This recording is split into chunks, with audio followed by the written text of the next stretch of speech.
Hello, everybody, and welcome back to Test Tubes and Cauldrons, a podcast where we talk about the science behind spirituality.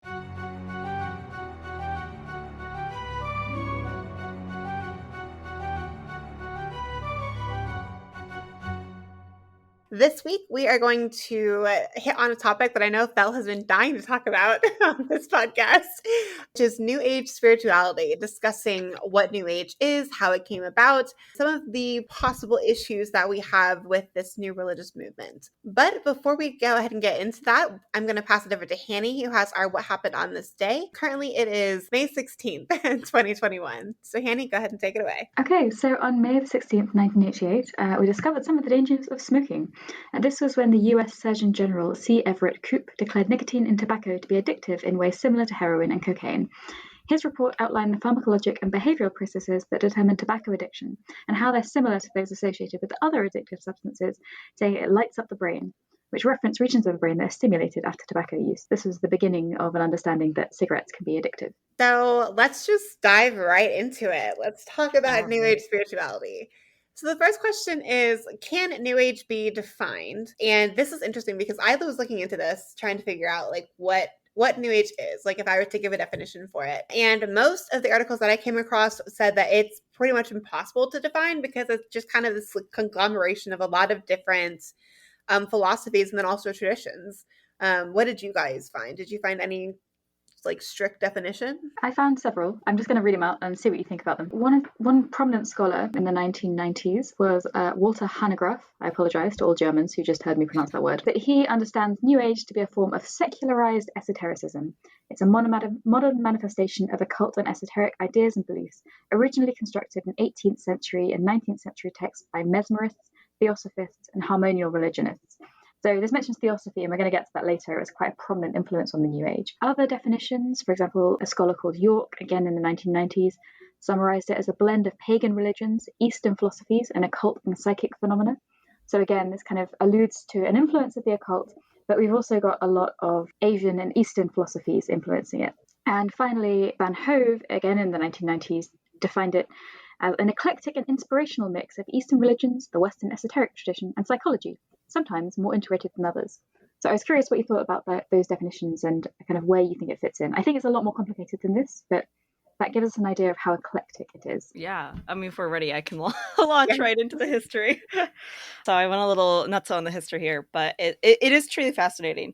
So New Age is interesting because it is both hard to define, but also, in my opinion, has a pretty identifiable framework to it. A lot of times people will say New Age when they just mean new. So I want to put that out there that like just because it's a new religious movement does not make it New Age. I am talking about capital N, capital A, New Age. New Age was a specific movement from that like originated in the 1970s, came about during the so-called Age of Aquarius, which I'll get into. I've seen people try to say that like Crowley or Thelema is New Age, but it is not. It's a new religious movement, and like Wicca is a new religious movement, but I would argue that those two things are not New Age.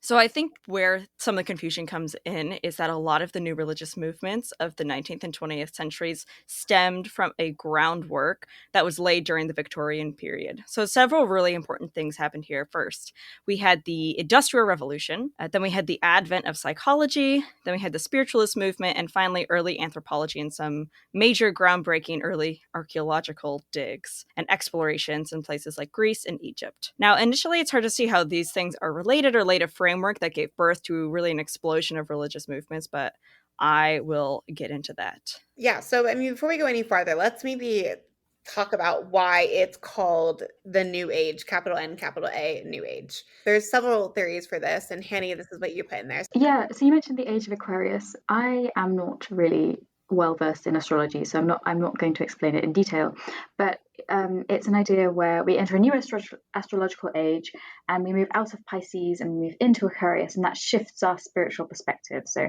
it's a new spirituality for a new age. But there's also this idea, and Phil's going to touch on the political influences on this, where we have this like this death of God, the death of the current civilization, and the movement into the new age. So it's a new spirituality for a new era, I guess. A quote I found which explains it quite well: a new coming world order to be inherited by the chosen few who survive the cleansing of the planet, triggered by social and economic collapse. So that might be post-war, or that might be post-nuclear war. It's kind of doomsday cultish in some ways, but this is why it's new age, because we're shifting as a society our cultural perspective.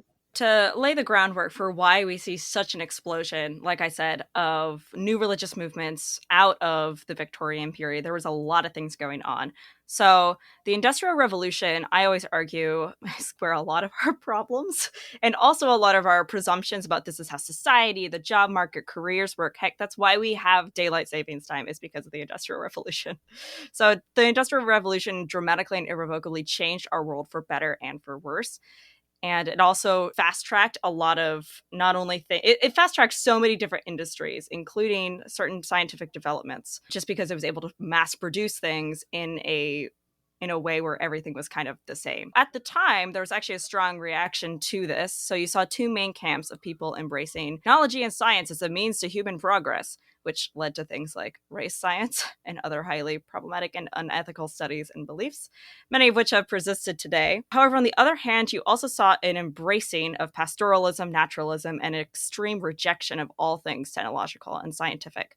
So both of these things kind of collided in early archaeology and anthropology, where you had those who were obsessed with discovery, and then you also had those who were obsessed with discovery as a means to go back to simpler times. There was almost like a race to uncover and unveil, which often was to the detriment of the things that they were finding and the areas they were finding them in. Then you had those where you get like Margaret Murray, and a lot of her contemporaries were the ones who were more in the get back to ancient ways camp. It's impossible to talk about early archaeology and anthropology without talking about colonialism and thievery. In fact, it's kind of impossible to separate colonialism from the history of archaeology and anthropology. Many of the time we see white upper class men going into what was at the time British or French colonies, stealing sacred objects, harming people, desecrating the land, and just generally bringing a whirlwind of destruction with them. And on their return to the homelands, they would take ideas and philosophies from the places that they were going. So that's where some of that influences were coming from as well, was this sort of rediscovering of history and also discovering lands that were, already inhabited. Yeah, on the topic of colonism, I do also want to iterate that this is a problem in America too. Like, we have also done Right. this with so many indigenous people, not only taken their land and forced them through something as the awful Trail of Tears. We also have taken a lot of their cultural traditions. I mean, the classic example in the occult space, right, is this idea of smudging, but also things like dream catchers. And there's plenty of other, perfect examples of where indigenous cultures have been appropriated from and stolen from and colonized. So even though Othello is speaking, I think, more in terms of European with the French and all of that, it's happened equally as much in America. We can't and shouldn't discount that. Yeah, absolutely. And see, Henny, are these your notes here? Yeah. So with the kind of globalization, I think that's a really, really good point about this kind of borrowing from, or sometimes stealing from other cultures. I think the key influences we see on the New Age tend to be from Eastern philosophies. So that might be from Chinese religion, this idea of chai. It might often be from Vedic religions, so Hinduism and Buddhism. You see lots of ideas of meditation coming from there, of chakras. And they tend to be borrowed, but they tend to be borrowed in a very sort of superficial way, or kind of. I think also with the Industrial Revolution, we also saw the birth of kind of neoliberalism later on. And this meant that we had a kind of more intense focus on the self. So a lot of New Age has to do with a move away from kind of religious institutions and more to do with a personal spirituality, also a commodification of these kind of ideas. And these all kind of came hand in hand with industrialization. So after that, we had the third thing I mentioned was the birth of psychology. Now, we already talked a bit about the history of psychology in our shadow work episode, but it's important to note that Sigmund Freud had a pretty massive influence on the occult. And a lot of early psychologists oscillated between proving and disproving certain occult phenomena. And at the time, psychology was almost straddling both science and spirituality. And in many cases, it ended up being kind of co-opted by either side to prove certain biases. And then a little later, we already talked about Carl Jung, but he specifically comes up a lot with the New Age. Psychology was had this very weird, tenuous relationship with spirituality at the time. But one of the important things, probably one of the most important things that happened at the time with psychology was it wasn't really the creation because it had existed before, but people getting more into things like hypnotism, and that hypnosis was like really heralded as this like treatment, and people would use it for like things like trance work. So hypnosis played a huge part in that. I kind of touched on the spiritualist movement, so I'm going to get into them a little bit. So a lot of our current understandings of mediums, psychics, and even in some cases spirits, a lot of it stems from the spiritualist movement, which was a movement during the Victorian era. I believe like the 1840s. I mean, it persisted into the 20th century, but it was really around then. They also did a lot of like seances, automatic writing, and attempt to communicate with the dead. However, it is important to note that most prominent spiritualists, while some certainly did promote and believe in these ideas, many of them were well-documented charlatans and cons, and would actually abuse scientific discoveries to sort of not prove, but trick people into believing that, there were spirits. There was like all of these new things that they were discovering with mirrors that could allow a trick of the mind to happen. And in fact, in the US, there actually are still some laws regarding selling spiritual services as a result of the spiritualists and how devastating the impact of their con artistry was. So that pretty much all of those things I just outlined, rapid fire there, are really laid the groundwork for just what would become like a whirlwind of religious like rethinking and new theories and rediscovering old theories. It's really sort of like the birthplace of I would argue, a lot of modern occultism comes from the Victorian era and all of the things that were going on in the 19th century. However, now, how do we get from that into the New Age? So, like a lot of new religious movements, like I said, stem from that basic framework. However, the New Age movement was influenced by two other very unfortunate 19th century movements that had to happen in order for New Age to even become a thing. So these movements were New Thought and Theosophy. So New Thought, the origins can be best described as the intersection of metaphysics, transcendentalism, and American Christianity. So already a little weird.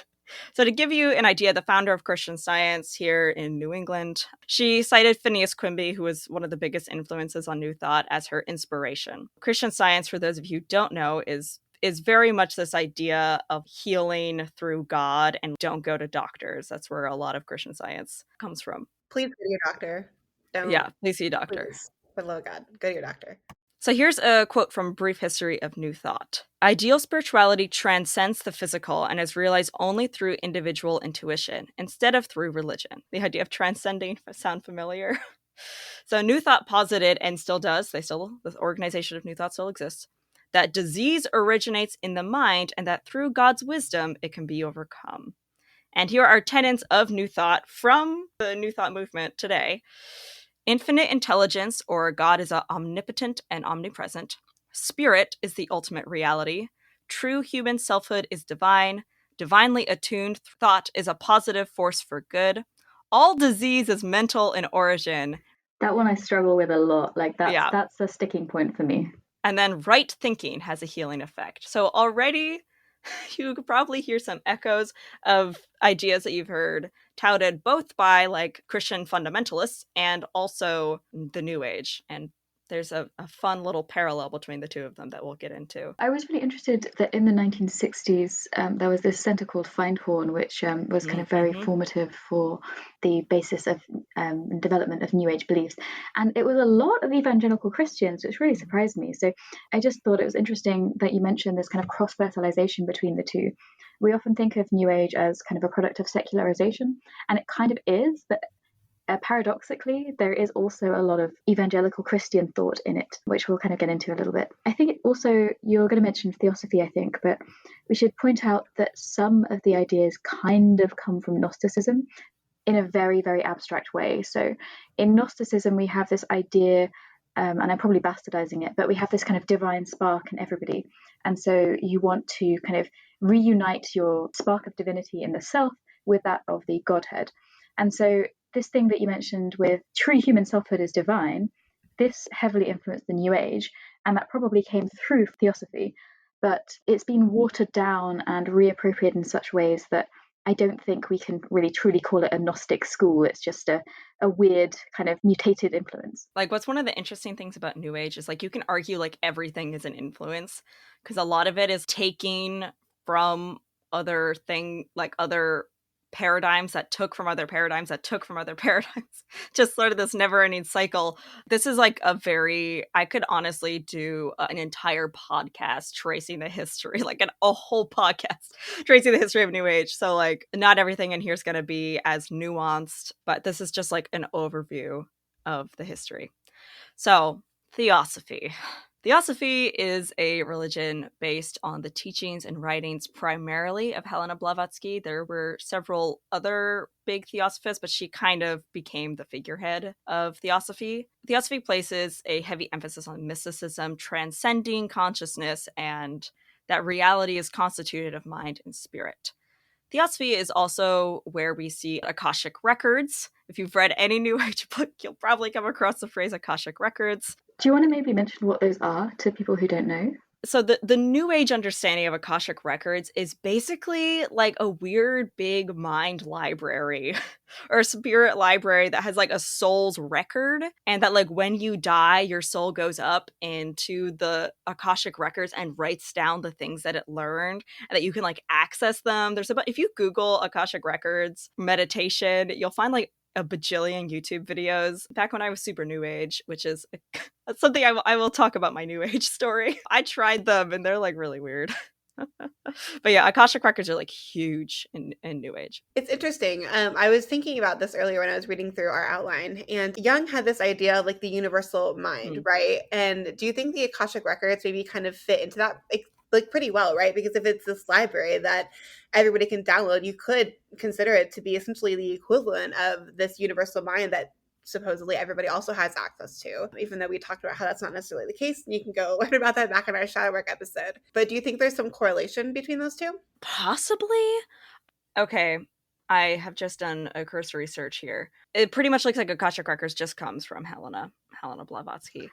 Apparently, Akasha in Ayurvedic medicine is a stimulant of the ear. So there you go. I can kind of see maybe it's a term that's been taken from Ayurvedic medicine, which doesn't really pertain to its actual meaning. So I believe Helena Blavatsky did not use the term Akashic, but she introduced the word Akasha into Theosophy. But speaking of Helena, Theosophy is also notorious for Blavatsky's pretty racist and anti-Semitic views. A bit of a trigger warning for discussion on Nazism, because you cannot talk about Theosophy and Blavatsky without talking about how it eventually influenced Nazism. Helena Blavatsky coined the idea of root races and embraced the term Aryan. So root races is this idea that each race is fundamentally different spiritually, and she placed the so-called Aryan race at the top as sort of the savior of humanity. Sounds unfortunately familiar. Occultism with a Side of Salt recently did an episode that discusses the influence of Blavatsky and how it sort of became this whole thing about Atlantis and ascending, and just sort of how that all got warped into the Nazi occultists and just a whole mess. So like they did a whole episode on that more in depth. Blavatsky believed that eventually humanity would shed its bodies and ascend into a type of utopia, but until then she posited that the Aryan race was superior. Now, an important point of note is that Blavatsky did not use Aryan in the same way that the Nazis did. However, she did hold racist and anti-Semitic views, and her ideas had a direct influence on later Nazi occultists. I believe it was called Anthosophy, but it was like a direct, like they cited her work on root races as this. It's a whole mess. So Theosophy is very, very yikes. And a lot of people have pointed out too that Theosophy appropriated many Eastern philosophies, and some people refer to it as Eastern mystical fetishization. How on earth should we get from New Thought and its weird Christian Science and Theosophy of the 19th century to the 1970s, Age of Aquarius communes? So the short answer is we're not entirely sure. A lot of like things just sort of, that's kind of how history is. You see these influences, but it's not always clear how it just one thing became the prominent idea. But the long answer is the proliferation of transpersonal and humanistic psychology. So if you've ever heard of Maslow's hierarchy of needs and self-actualization, that is transpersonal psychology. They emphasize creativity, self-love, self-actualization, transcending the ego, and spiritual growth. So already those ideas can sound familiar. Then you had the human potential movement, which is directly related to Maslow, and humanistic psychology, which emphasized exploring the use of psychedelics and other forms of inducing altered states of consciousness for spiritual growth and healing.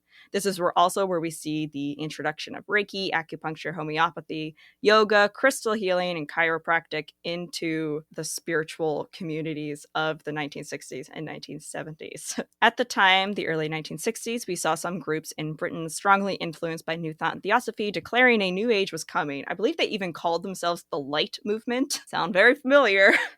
There also began to be some early environmentalism and environmental anxieties and a massive rebellion against the mainstream and perceived repression of the 1950s. Yeah, I think that's a really good point. Like, a lot of this was sort of reactionary. It was this idea that this crisis was coming. We had a kind of post-war society, and there was this need for like a new spirituality that focused on the self to address this, quote, new age.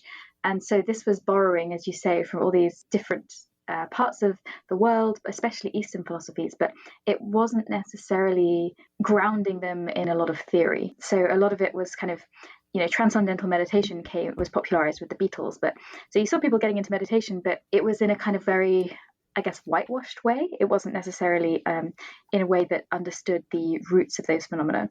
And so they aggregated themselves into this new eclectic tradition. Yeah, the Beatles had a massive influence on them. So, like I even mentioned later, we see people taking pilgrimages to places specifically like India and Tibet and bringing back home whitewashed ideas of Hindu and Buddhist philosophies. And also in the 60s and 70s, we had a lot of socio-political things going on. Like there was the second wave of feminism around that time period. This is also when we see, so I mentioned the book Drawing Down the Moon before, but her book centers a lot around the climate that created a lot of modern witchcraft from the 60s and 70s. So there was also a lot of that going on. And then, you have the Vietnam War that happened in the 70s. So that also a reaction against that was just huge. So you have a lot of counterculture things going on.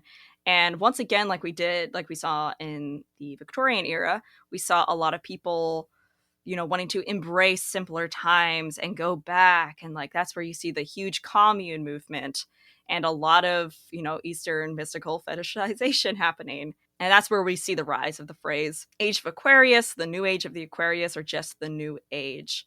I haven't been able to track the exact history of the term, the Age of Aquarius, but once it sort of entered into the counterculture, it just sort of became embraced by a lot of popular music artists. The term New Age quickly began to expand and started embracing a wide variety of counterculture beliefs and alternative religions. And by the late 70s and early 80s, New Age had moved fully from the shadows of the cult-like communes and into cultural prominence. And it's important to note that if you're looking at the history of cults, a lot of them happened within the New Age of the 70s. This is when we start seeing the first self-described New Age books is in the early 80s. We see New Age shops, courses, teachers, music. And during this time, interestingly enough, the relationship between the New Age and New Thought began to strengthen. So from a book, Perspectives on the New Age, here's a quote from it. So the New Age movement grew in prominence in the 1980s and early 1990s. The boundaries between New Thought and New Age became increasingly blurred, with an emphasis on the self as divine, illness as spiritually based, rejection of mainstream science, and belief in an apocalypse. So people turned to spirituality in times of great need and social upheaval. And we can see how, at least here in the US, during how did it survive to this day? Well, you had the panic of Y2K, 9/11, the war on terror, and then the 2008 economic crisis. We can see how the New Age prevailed as an outlet and release for those who were seeking answers, especially since New Age was created by the baby boomers, and I believe it's Gen X, right? Yes. Gen X and the baby boomers, of which, were a lot of our parents, at least my parents were boomers. So we see this again in the rise of COVID, and we see how the New Age again is transforming and taking ideas and taking these concepts just as it has always done. So there you go, a very brief history of the New Age. That idea of ascension is one that I keep seeing come back again and again and again. And it's from Theosophy originally, as you mentioned, but I think it's very escapist, this idea that we can kind of ascend and sort of escape our current crisis. And we're just going to enter a new age, and it's going to enter a new kind of level of consciousnness, and then we'll all be saved, kind of thing. It just is an idea that doesn't seem to die. I wanted to mention, because you said that modern witchcraft, as referenced from Drawing Down the Moon and the New Age, they had kind of similar influences around the same time. And so I kind of wanted to talk about the focus on the self in modern witchcraft and in the New Age, and whether we can think of them as kind of products of the same thing. Are they sides of the same coin? Or has there always been a focus on the self in witchcraft? What do you guys think? Oh God, honestly, it's hard for me to tell because after doing a lot of research for this, it's hard for me to decipher influences, but just like you don't always need to like decipher influences and histories. I mean, well, maybe you do, but it's hard for me to tell, is it a chicken and egg situation, or is it, this has always existed? It's really hard to say, because I'd argue in a lot of reconstruction or reconstructed religions that a lot of the emphasis is on the community and not on the self. But it's hard for me to tell if there always has been an emphasis on the self or if that is a new thing. Astrid, do you have any thoughts on this? Yeah. So, okay, this whole idea of the self and being able to heal yourself from things, Right now, I just got to say, like, if you can see the face, it's a face of exhaustion.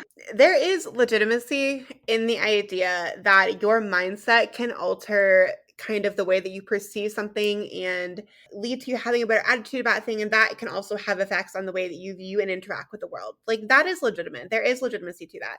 However, you cannot heal yourself simply through mind thinking alone. Like positive thoughts are not enough to heal a physical ailment. And I think this is probably one of the biggest issues that I have with New Age spirituality, is this idea that, first of all, ailments are diseases of the mind, which is utterly ridiculous. That's not the case. And certainly you can say that there are some things like stress, which are maybe more psychological in nature, that do have an impact on you physically. That's true.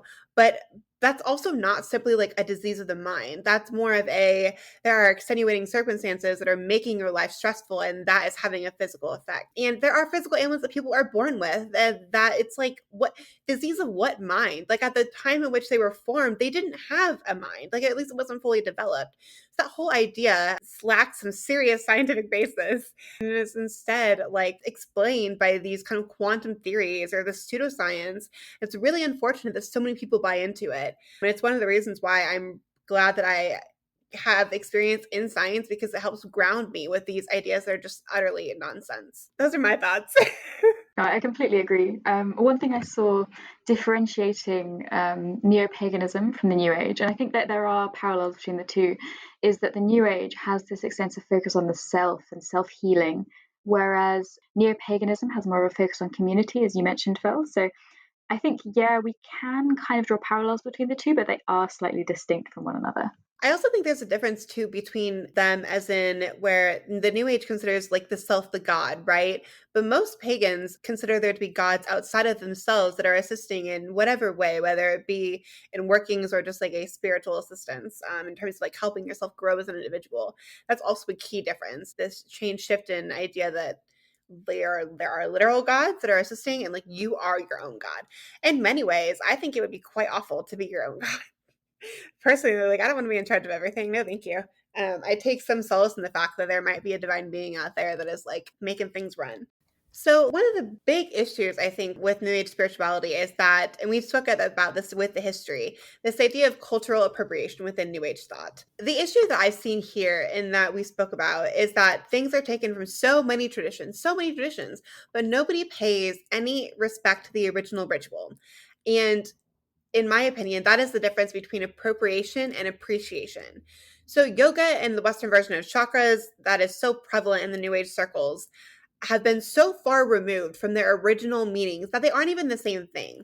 I've talked to fellow practitioners who are a part of like Eastern, religions and philosophies, and we've talked about the differences between like modern yoga, like in the West, and also this idea of chakras in the West, and the way that we utilize them here, at least in America, it is so far removed. In fact, one of our good friends, I was talking to him about chakras, and he mentioned that trying to open this idea of opening your third eye, right? Like this is a common thing that we see in New Age spirituality. If you were to go over to the East and like speak about that, like you were just doing a meditation to open your third eye, like that's a very dangerous practice, and it's not something that should be engaged in without the guidance of a mentor. And if you do so, you could potentially lead to like irreversible damage. So even just the idea of like the danger behind these practices is very watered down in the West and compared to the East. And I think a lot of that has to do with the fact that the original kind of meanings and intents behind these practices are so lost, and they're watered down to an extent where they don't even resemble the origins from where they came. Also, given the history of the New Age and Blavatsky's idea of a better race, it's kind of unsurprising to me that this religious movement thinks it's acceptable to just like steal practices from indigenous or Eastern religions and adapt it to fit their narrative. I really find it very disheartening in many ways. And I think as a community, just in general, we should engage more intensely on like reading up on the original practices.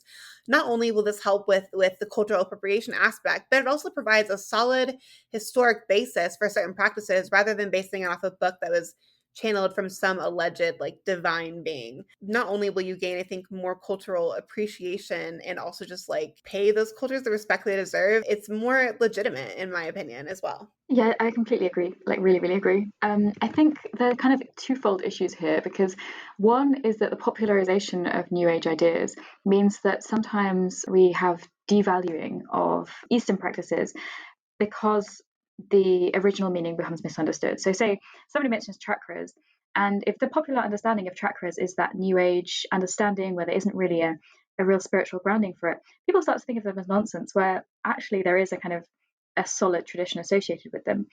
I think the other thing that you mentioned, they're very, very watered down.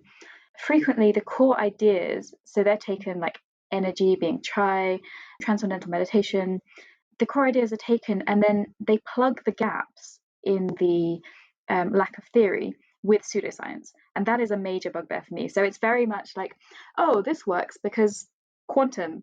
I think Fel mentioned Deepak Chopra previously, and he often uses some kind of quantum explanation to explain why meditation can affect your health.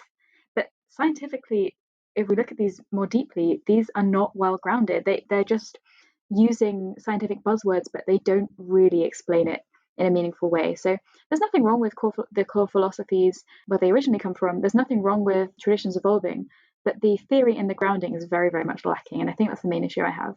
Yeah, I think we intend to do an episode on this later in the podcast about quantum mysticism, but it's really unfortunate, I think, that there is so much pseudoscience within the quantum realm because people who like I was talking to Hanny about this earlier, actually, before we started recording this, but within the quantum field, like as scientists, we don't understand anything about the quantum world. Like we have hypotheses and we have some theories based on some experiments that we've done, but we really don't know what we're talking about. And anybody who suggests that they have any kind of understanding of quantum physics or the quantum mechanics is insane because we just don't. We don't know enough about it. And so to utilize something that we don't even know that much about in regards to like a physical reality to then use to prove some kind of spiritual phenomena, it's just really bad form in my opinion. And you also have the people who are doing this being ones that aren't experts in the field. And that's really, it's frustrating as a scientist to see such blatant misinformation being thrown about just to try and prove some spiritual phenomena. Fel, do you have any thoughts on this? God, I have so many thoughts. One of my main problems with New Age thought is and New Age movements, and like I have read a ton of New Age books, is a lot of them take ideas from differing cultures and put them together in a way that doesn't make sense. I really liked what you said, Henny, about how like they put these together and then where there's lack of theory, they put pseudoscience because oh my god, yes. And it's funny too because they write these things about like quantum and then they're just like, but vaccines will kill you and fluoride. And I'm just like, but why do we embrace this one aspect but not the other? There's a lot of mental hoops that people jump through. It becomes like whisper down the alley. Like I learned that the 5D, that the D in 5D doesn't stand for dimensions in terms of quantum physics. It stands for the 5 degrees or something of consciousness. But the memo has been, I mean, it's already a whack idea, but then the memo that 5D doesn't stand for dimension as in quantum physics got lost on people. And so already, even with this own whack idea, it became something about quantum. And I'm just like, okay, just putting it out there, just don't use quantum physics to describe anything ever. Just don't. unless you're talking about quantum physics from it just yeah, if you don't know anything about physics, don't start talking about quantum physics. My dad is a PhD physicist and I brought up quantum physics and every time he laughs, so that should tell you all you need to know. Kind of going off this discussion of quantum physics, let's talk about energy within the New Age movement. All right, here we go. Astrid's about to go on a full ass scientific overview here. Okay, so what is energy scientifically and how do we actually measure it? Let's just point out what energy actually is here. So energy is often defined, and if you've taken any kind of science class, you've probably heard this. It's defined as the capacity to do work. Okay, that doesn't really tell us a whole lot, so let's keep going. What exactly is work, and what defines capacity? So this brings me to a point, which is that energy is not a tangible thing. It's not even really a measurable thing. Energy is a property, and it's something that we give a value to. It's a number. It's a number. In a closed system, which you could consider our universe to be a closed system, that number can be tracked. You can kind of think of it as like being an accountant, right? So imagine having $1 million in the bank. I wish that were true. Nothing is ever added or removed. It's a closed system. And instead, you have two different accounts. One is called kinetic energy, energy related to motion, and the other is called potential energy, which is energy related to a possible movement. Now, you can keep moving the money between these two accounts. Like, so for instance, imagine you have a ball teetering at the top of the cliff. So that ball has potential energy. And when it falls, that potential energy becomes kinetic energy. And so it moves kind of between these two accounts. But it will always add up to 1 million. All the energy, despite it being transferred from one account to another, will always add up to 1 million. Energy in a closed system is not created and it's not destroyed. It's only transferred or transformed. And that's really important to keep in mind here. Now, it's a little more complicated than that. So there are lots of different types of energies that can fit into these larger categories of potential and kinetic energy. You've got chemical energy, nuclear energy, thermal energy, nutritional energy, so on and so forth. And all of this is measurable. Again, it's a number. So that it's this property that we assign numerical values to in relation to something else. The potential energy or the potential chemical energy of a bond is dependent upon its spatial orientation and whether or not there are atoms close to one another that repel, aka think of having like two negative charges near one another. Those have more potential energy from the strain, especially if they're bonded together. The strain of these two negative charges being close to one another and being unable to move away, that creates a lot of potential energy. And that kind of, the energy that we're talking about here can be measured by doing experiments in a device that we call a bomb calorimeter.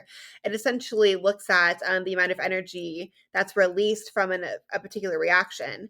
And that gives us a number as to how much energy is gained upon breaking the bond that is unfavorable, or that what kind of like however much energy is needed for a reaction to occur. So the difference between exothermic and endothermic.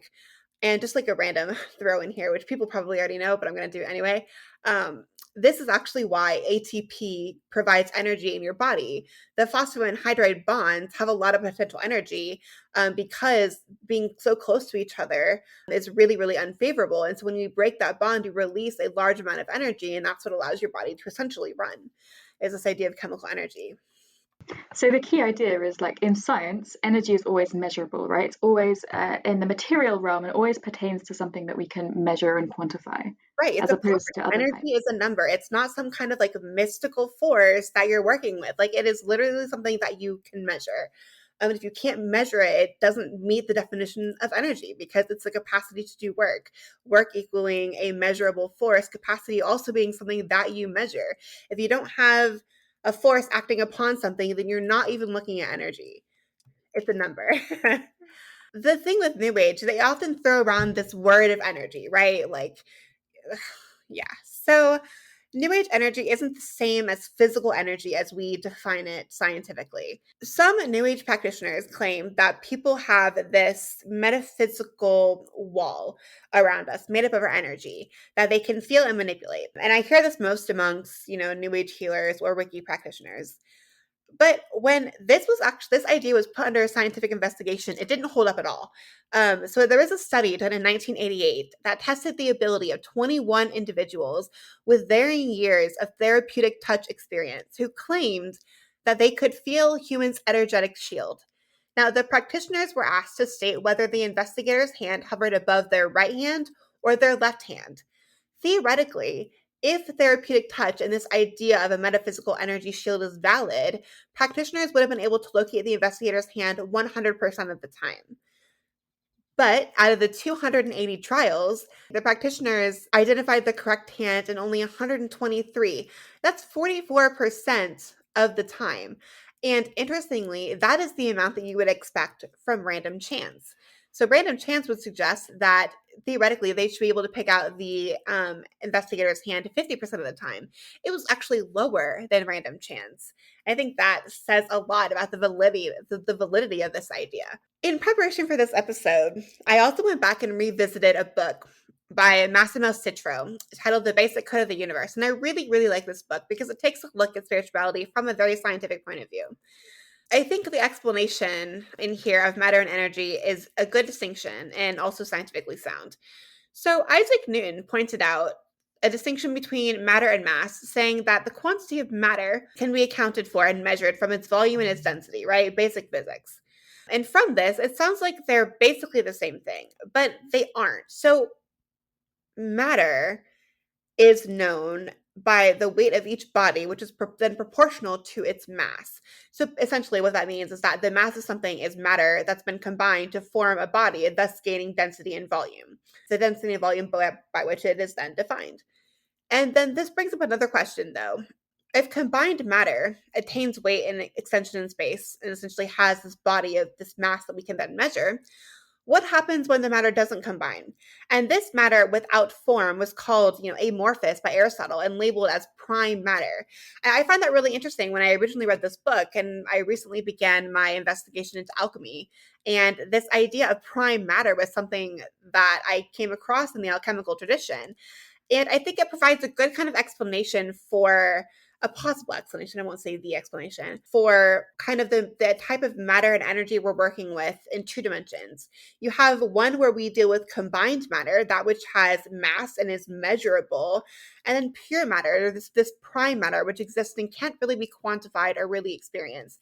And instead of talking about energy, I kind of wish we would maybe shift and talk about it in terms of this prime matter material that can't be quantified or measured, because I think it's a more accurate reflection of what's going on versus utilizing this term energy, which is something that we experience in the physical realm and has to be quantified in some way because it really is just a number. There's tons of traditions, right, that have this idea of some kind of like invisible force, like I've mentioned chai, but also like in Hellenism, we even have this idea of miasma, which is this kind of like spiritual dirt that we have to purify.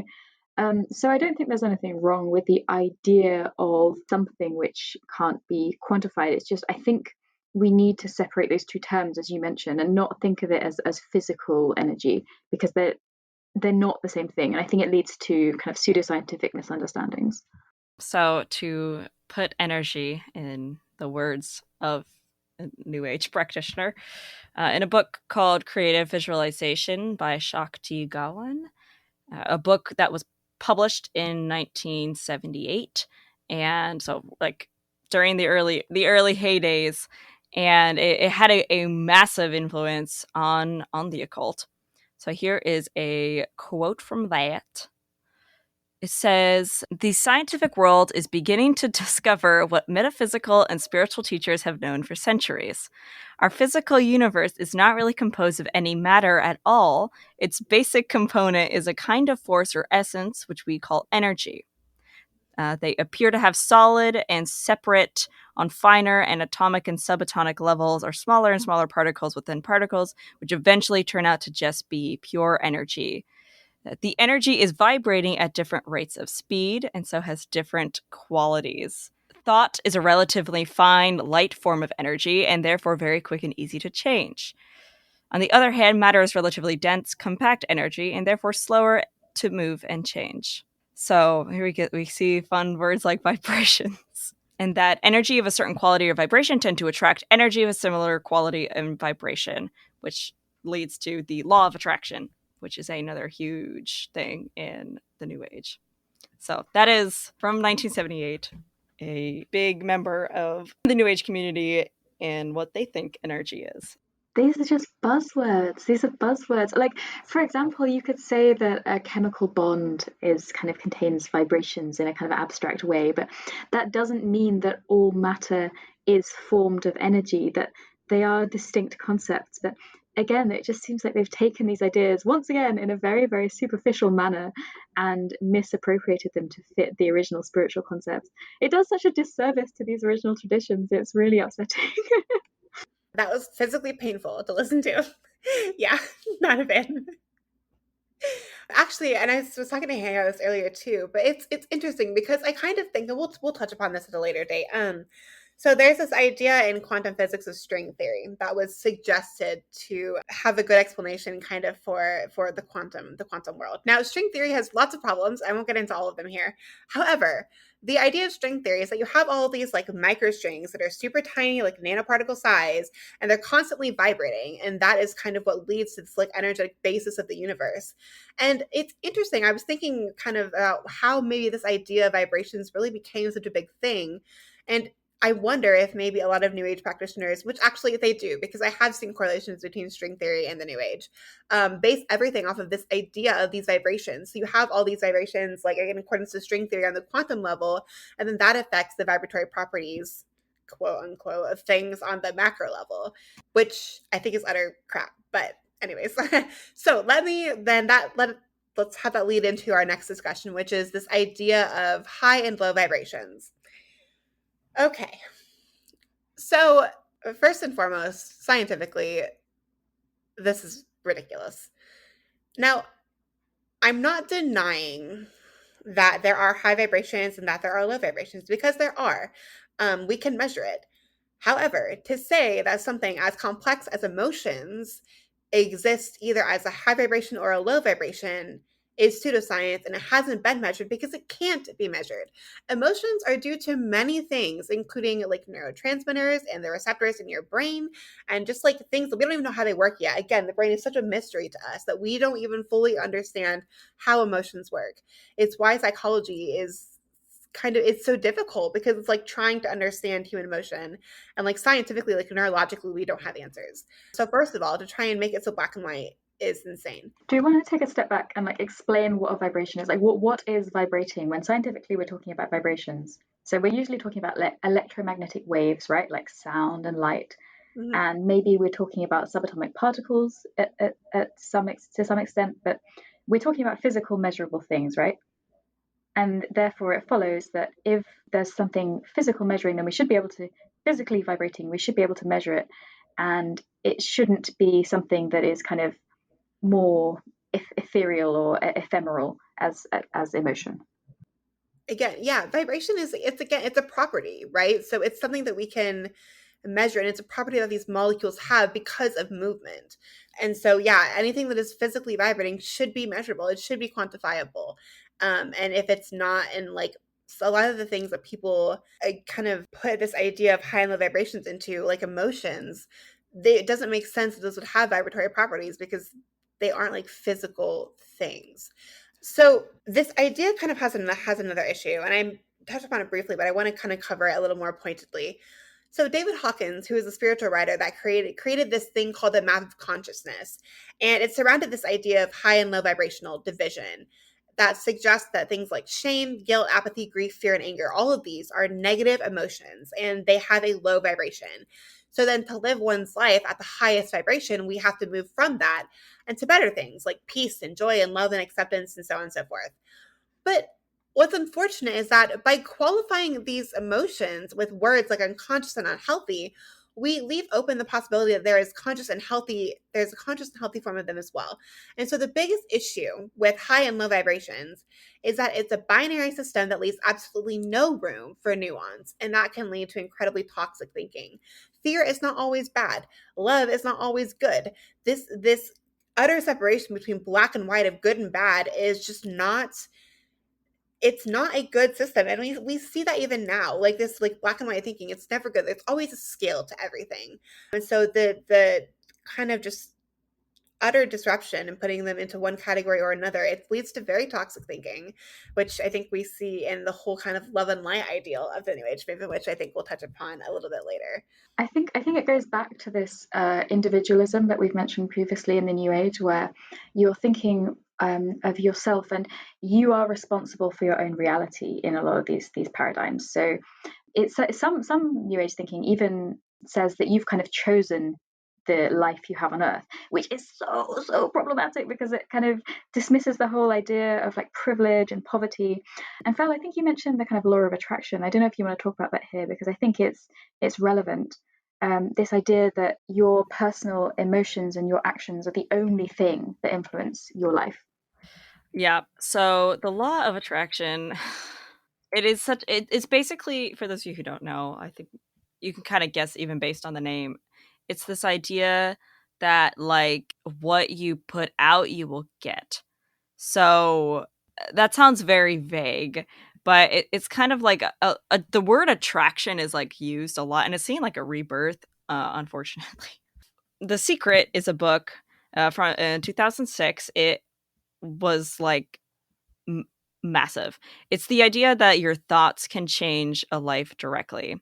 It also talks about energy and how what you put out you can get, and it was just like a huge thing. They even made a film out of it. I don't know how the heck they made a film out of, but it was a huge idea at the time, and it's still like a huge concept even in like less witchy new age circles. People talk about like It's even common in attracting like things. witchcraft circles. Yeah, I mean, this is Yeah, no, something that it's we huge in see. witchcraft circles too. Yeah, it's everywhere, and I low-key hate it.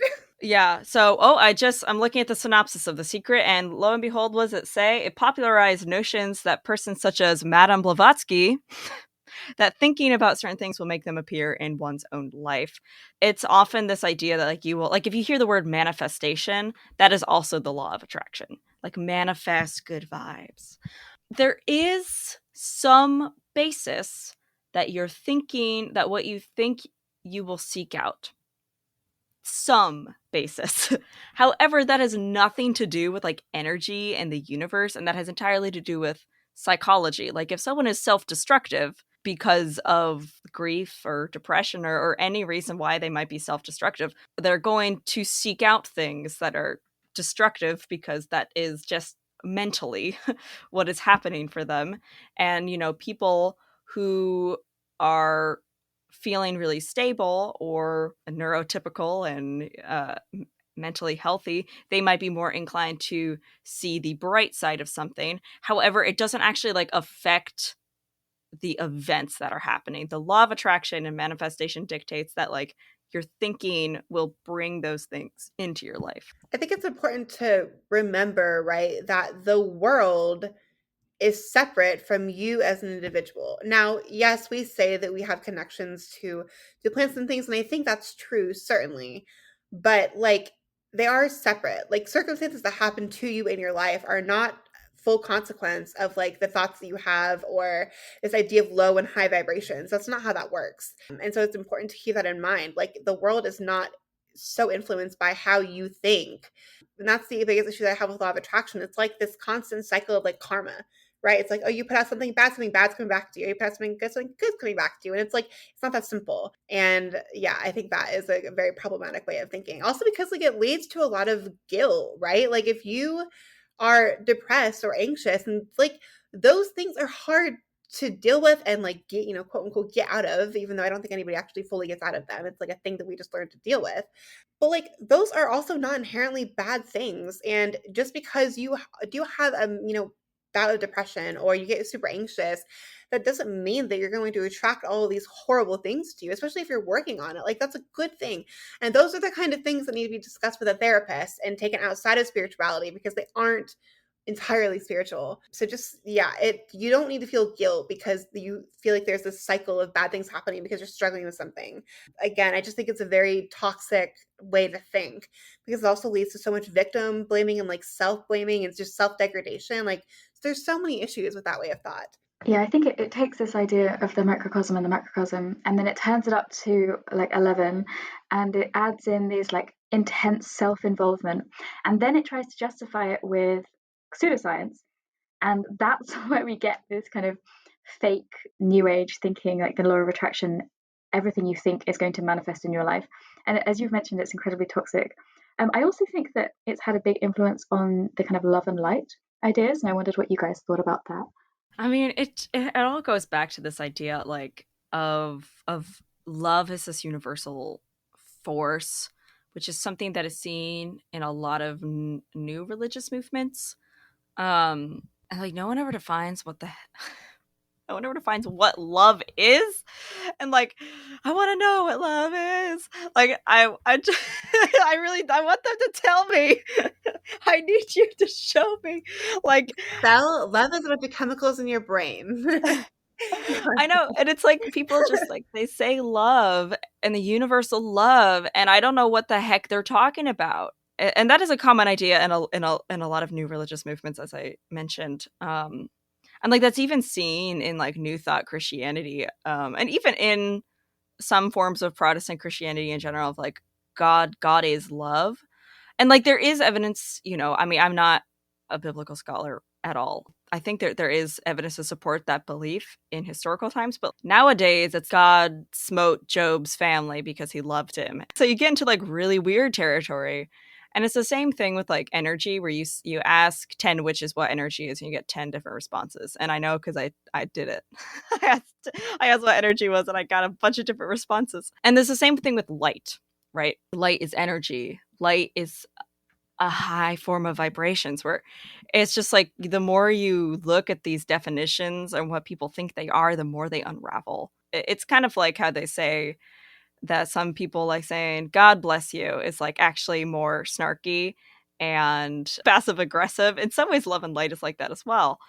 And like if someone is not being love and light, by telling them love and light, you're like dismissing them and being like, oh well, you're not on my wavelength. Yeah, it's funny. The idea of love and light actually, I think, is something that you can trace back even to fundamental Christianity, right? It's this idea of like God is love and light, like he embodies the good, and we should aim to follow that over the bad, which is then embodied by this idea, the devil is this devil archetype.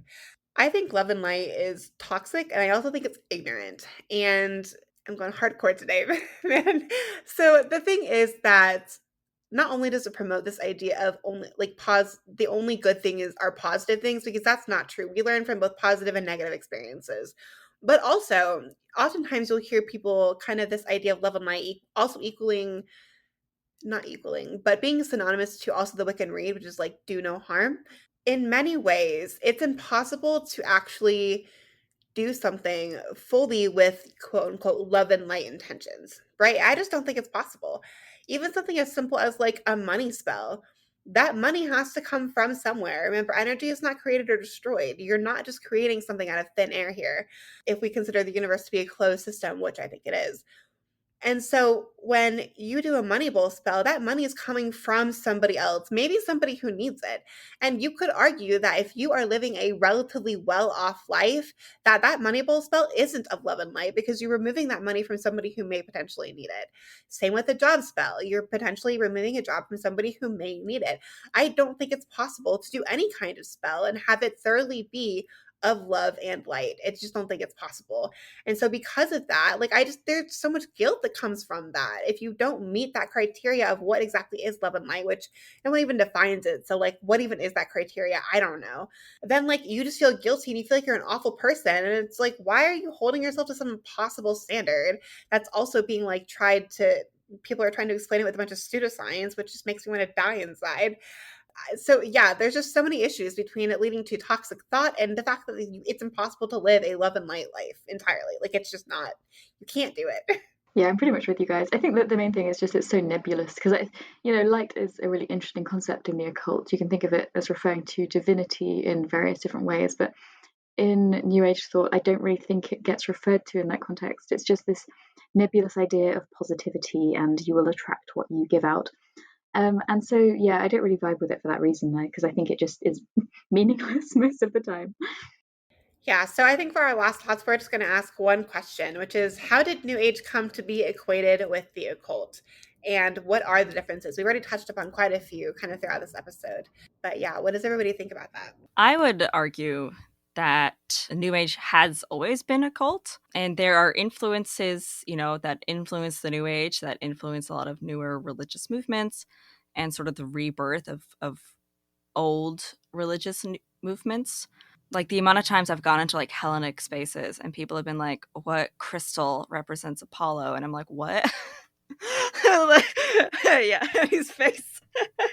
Please no. Yeah, so like it's very pervasive. And it's fascinating. The more I did research for this episode, the more I realized just like how much influence the New Age has had on modern witchcraft. And then sometimes I have trouble telling the difference where the influence is and like where one thing came from. And like obviously like sharing and traditions growing is fine, but I personally think it's important to see where these ideas come from and the framework for them, so you're not just doing like a LARP in your head, which I think New Age thought encourages. So I grew up as a Christian fundamentalist in like a fundamentalist cult. It was a whole thing. And I oscillated towards the end of my time there. And actually not even the end of my time there. Like since I was 13. Like at 13 is when I first got introduced to New Age. And I oscillated pretty rapidly between New Age and Christian fundamentalism because I there's just want to point out the irony of using the word oscillation. I know. I vibrated between the two of them because they actually are very similar. Like I think I've heard someone mention it, like the New Age to fundamentalist pipeline. Like it's real. I mean, what's her name? Doreen Virtue. Huge name in New Age, now a Christian fundamentalist. And like if you go to Christian fundamentalist circles, there's essential oil healing. I've seen crystal healing, faith healing, a lot of that. Like that's New Thought and New Age sort of intermixing. So there's actually a huge back and forth. And that's part of the reason why I'm so critical of New Age is because I spent how many years? I spent at least 4 years. I spent between 13 and 16 in or 13 and 17 in the New Age, which like that's not that many years, but that's a huge formative part of my life. And like believe what you want, but like a lot of New Age beliefs are dangerous. And I've seen friends become conspiritual and go off into like the deep world of Atlantis. The amount of anti-vaxxers I knew growing up was like insane. And like that came from both camps. So that's part of the reason why I'm so critical of New Age is because I've seen the harm. I've personally experienced the harm that can come from that thinking. And it's interesting to me coming from that world and entering modern witchcraft and like realizing the little bits of influence that sort of bleed over. So that's a brief foray into my New Age story. And I guess just so, because sometimes I feel like people will be like, oh, you talk about these things, you've never tried them. Well, yeah, I did Akashic record meditations. I did astral projection, like New Age frequency meditations. I did past life regression. I have read more New Age books than I have read witchy books because of just how long I spent in that field. And like, I had a lot of time as a teenager and I would like read these books. Like I did the like psychic exercises that they would have. It was wild. A wild time period. It's interesting because I think it's really unfortunate that New Age is kind of the first thing that pops up when people begin to look into witchcraft just because of how prevalent it is within. Because that was one of the reasons why I really didn't get into witchcraft for the longest time was because of all of these ridiculous pseudoscience notions that I saw from New Age. And I was just like, if that is what witchcraft is, like I cannot in good faith go into this and like have it become something that I do practice or even believe in. I was like, I just can't. And so the first couple of years of my practice, when I was a folk practitioner, and it was really heavily influenced by some New Age ideals, I really struggled. It's why I eventually made the move into more traditional witchcraft and also ceremonial magic, was because I was able to remove all of that from kind of my practice, and really still maintain a like legitimate scientific kind of view of what I do, but then also experience things on a more, I don't want to say legitimate, but seemingly legitimate level than New Age would recommend. And so I've always taken issue with it. I just thought it was so dangerous, and it made me scared to get into the occult. And I think that's an unfortunate kind of side effect of this, whole woo woo pseudoscience, part of New Age, is that it scares practitioners away. Or you have people who come into it and they're constantly told about New Age and they're never exposed to any other side of the craft. And so that's all they think it is. And so then they pursue all of these things that can be very dangerous. And it's just like, I really wish that was the case. But yeah, Hanny, what about you? Yeah, I actually agree with Val that they're very difficult to separate. Like, I think a lot of the time we dismiss ideas by saying, oh, that's New Age or that's New Age. But actually, they're kind of enmeshed a little bit. And we maybe need to recognize that a bit more as a community. There's been a lot of cross pollination between the two frameworks. So, New Age was kind of tangentially influenced by Gnosticism, it was influenced by Eastern philosophies. We even see like Kabbalah being used in some New Age circles. And obviously, Western esotericism massively draws upon these ideas. But I think it's just the way in which those ideas are framed, this extreme focus on the self, extreme focus on your own destiny, and they're decoupled from their origins in theory. Instead, you kind of fill those gaps, as we mentioned, with pseudoscience.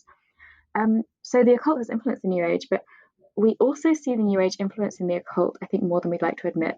So I was reading a book by Cindy Brannan on Hecate's Modern Witchcraft, and there were references to chakras, ascended masters, all these kind of things we've mentioned. A lot of people I've seen who really, really enjoyed that book. Also, I've seen them reject New Age principles, maybe not realizing where these ideas come from. Other differences I've recognized with specifically New Age thought is that New Age things are often commodified and commercialized. So they're often they borrow from other cultures and then they try and sell them. They've been popularized in the mainstream, so like by the Beatles we've mentioned, and they're often very, yes, as we mentioned, superficial on the surface. I wanted to ask if you guys have noticed New Age influences in occult literature.